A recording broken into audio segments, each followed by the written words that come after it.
Episode 5. You sure got pretty mouth.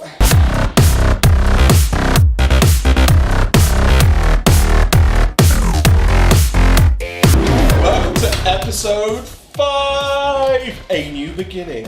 Excuse me a second. Doing things. I'm just gonna have a look at Jim's search history. What? Fun about my midget porn. Just midgets enjoying their daily routines in a non-sexual way. Penises. Episode 5. We just gone.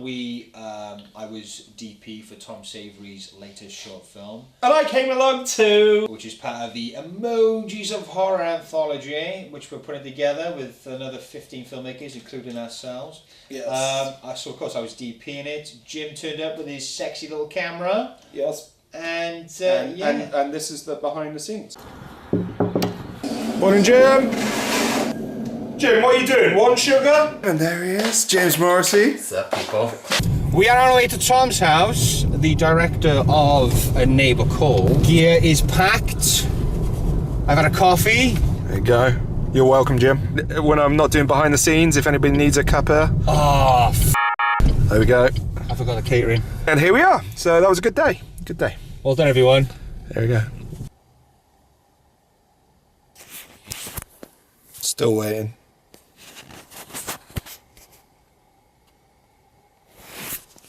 To be fair, it is good chili, so it is worth the wait. And there he is, cinematographer / caterer, James Morrissey. And there's very few DPs that cater. I think Roger Deakins is renowned for his lasagna on the set of Blade Runner 2049. Was it? No. So who else we got today? We got Thomas Savoury. Thomas Savoury, got Sam Tomlinson on sound. Oh, both co-directors of Billy. Justine and Lorna, the actors.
Action.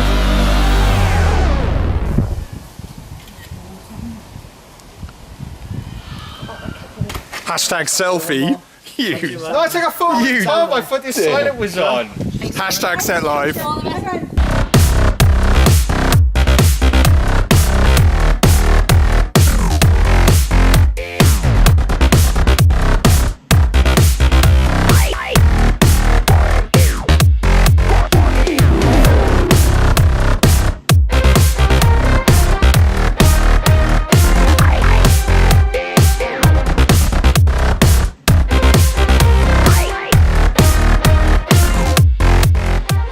I invited myself along because, you know, I didn't have anything else to do that day. As you can see, And it was free chili. it was a lot of fun watching Tom direct. I'd worked with Tom, he was a co-producer and camera assistant Little Monster, which we shot back in August. So it was a lot of fun for me to see how other directors kind of direct. Just kind of seeing, you know, what their focus is and what they're interested in.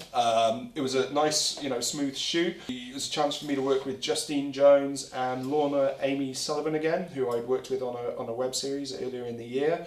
Two amazingly talented actresses. So True professionals. Tom absolutely blasted it through. We finished an hour and a bit ahead of schedule, which is fantastic. No messing up. He's already put together, is it rough assembly? It's a bit of sound design, and then that's it, finito. So turn around in about a week. Yeah, I mean, what's been really fun about the Emojis of Horror project is, and I'll drop in down there a link to the live video we did where we announced it, but very briefly, we came up with 16 emojis. I got in contact with a bunch of filmmakers and said, would you be interested in doing a short film based on the emoji that you get selected? At the moment, people are in different stages of having completed that. Some people have shot it and finished it. Some people have just finished their scripts.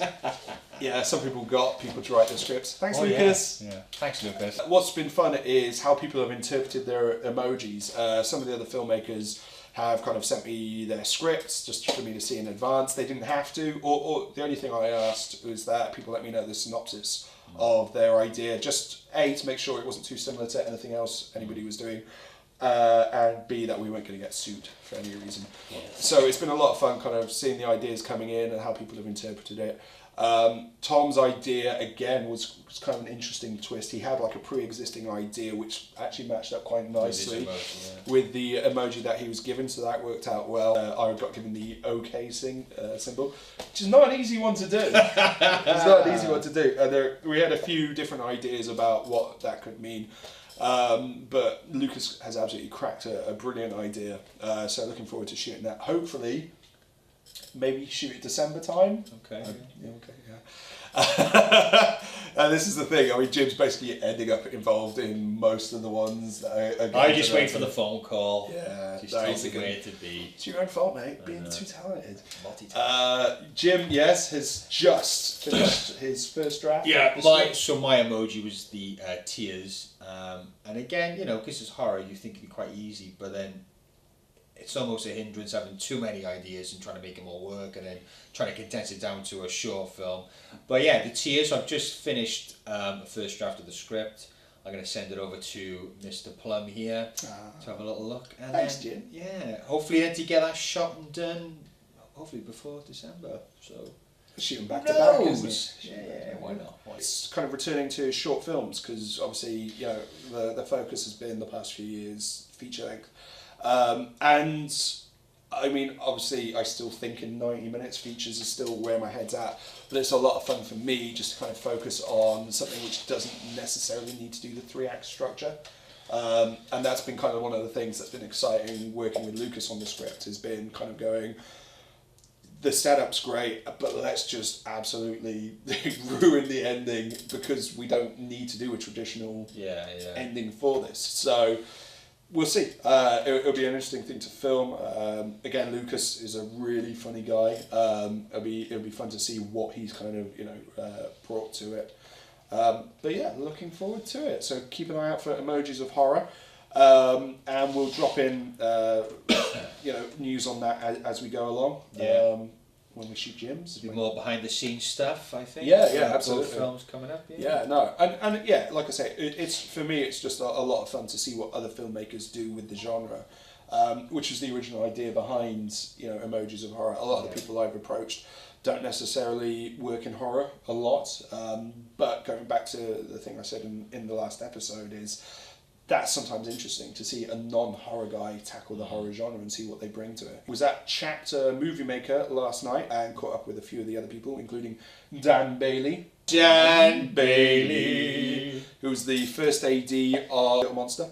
Imagine Alan Partridge in his 20s, that is Dan Bailey. Or alternatively, Simon from The In-Betweeners. A bit of a mix there. Yeah. If those guys had a baby and medical science could make that happen. We love you, Dan. He's doing a segment. I had a catch up with him. Daisy White, she's working on a short as well. I think they're even further behind us in terms of getting close to finishing it. We're going to name and shame the person who kind of submits their film last, because we're mean like that, and online bullying is fun.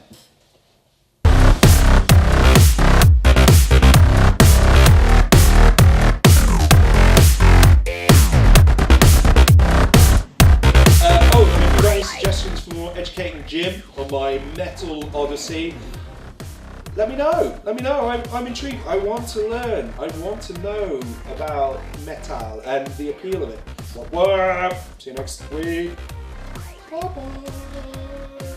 That's it. Bye bye.